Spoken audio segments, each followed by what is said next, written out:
3. War at home. How wives safeguard their children from the husband's side chick.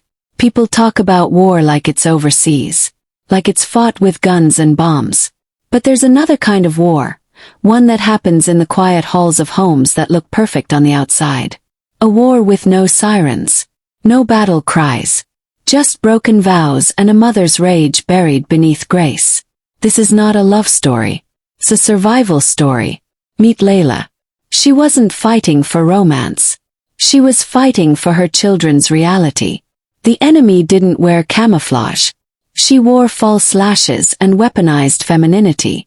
She smiled in selfies with Layla's husband while he was supposed to be at parent-teacher conferences. She texted, "I miss you," while Layla was cooking dinner with one hand and holding a crying toddler with the other. But what shocked Layla most wasn't the betrayal. It was that the side chick, a woman who had no stake in her family, wanted to be part of it. She didn't want to stay a secret. She wanted access to Layla's children, her weekends, her traditions, her peace. She sent gifts for the kids. She tried to show up at family birthday parties. She asked her husband why she couldn't meet the kids, if we're going to be together anyway. She tried to insert herself into a family she didn't help build, but helped break. That's when Layla knew. This wasn't infidelity. This was infiltration. And she chose to fight. Not for the man, but for her children's emotional integrity. Because here's the truth. Side chicks don't just threaten marriages. They poison the roots of childhood. So Layla became a warrior behind closed doors.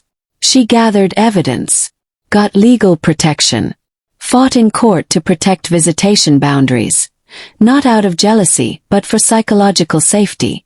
She refused to let a woman who celebrated destruction play bonus mommy to kids who were still learning how to spell divorce. She had to answer questions no mother should. Why was Daddy with that lady? Does she love us too? Are you going to disappear like he did? But Layla didn't fold. She transformed. She made therapy appointments. She taught her children the difference between love and manipulation. She held them while they cried. And when her ex tried to normalize the affair by forcing her into their lives, Layla said no, with fire in her eyes and court orders in her hand.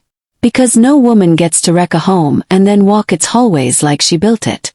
This wasn't about bitterness. It was about boundaries. It was about legacy. It was about breaking the cycle before it reached her daughter's self-worth and her son's definition of respect. The war at home is real. And women like Layla are the unspoken generals. They don't wear medals.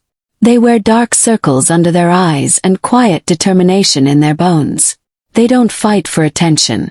They fight for bedtime stories, uninterrupted birthdays, and peace that doesn't shatter every time the phone buzzes. To every wife protecting her kids from the confusion and chaos of betrayal, you are not petty. You are not paranoid. You are not weak. You are the last line of defense between broken promises and innocent hearts.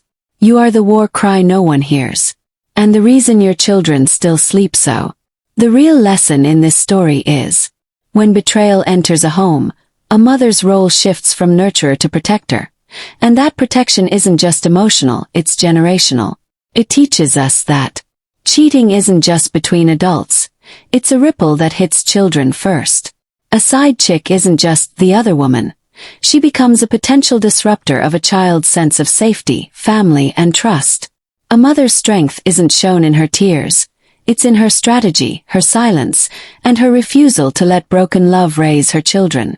The real battle isn't for the man. It's for the emotional future of the kids.